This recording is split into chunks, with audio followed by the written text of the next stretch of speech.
Hi guys, my name is Dr. Kristal Turner and I'm a rehab and sports medicine veterinarian. I wanted to just touch on a couple of signs or symptoms that you may see in your dog or cat at home that could indicate that they are in pain, chronic pain specifically. So some things that dogs and cats both share would be separating themselves from their family. Maybe going into a different room in the house, not spending as much time with you in your common, living spaces, maybe even hiding under the bed. Another big one is, the obvious limping or lameness, or even when they're standing and they just kind of shift their weight over to one side and maybe not putting full pressure on all of the limbs.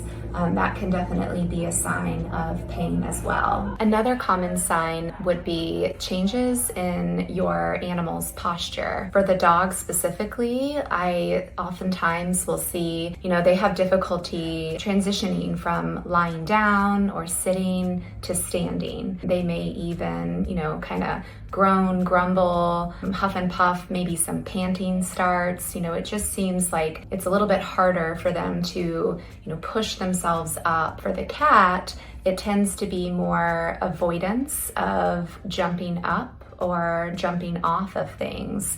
My cat at home loves to jump on the kitchen counter despite me trying to deter him. And if he were hurting, he may not be able to make that tall jump up onto the counter, or jumping off of the counter, he lands and it's extra loud, extra hard sounding. Another potential sign of pain would be over grooming. So in the cat, this may look like excessive licking, maybe on their kind of back end, their lower back, tail area.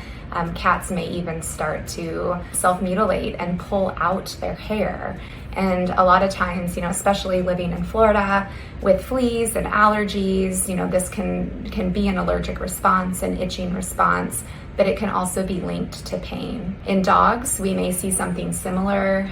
This manifests more as something called a lick granuloma. They'll start to lick their paw, maybe around the wrist area, so much so that, they can create this little lesion where it may be red and inflamed, and they may lose hair in the area. And this lick granuloma can form in response to chronic pain sensation. So those are some things that we want to be on the lookout for.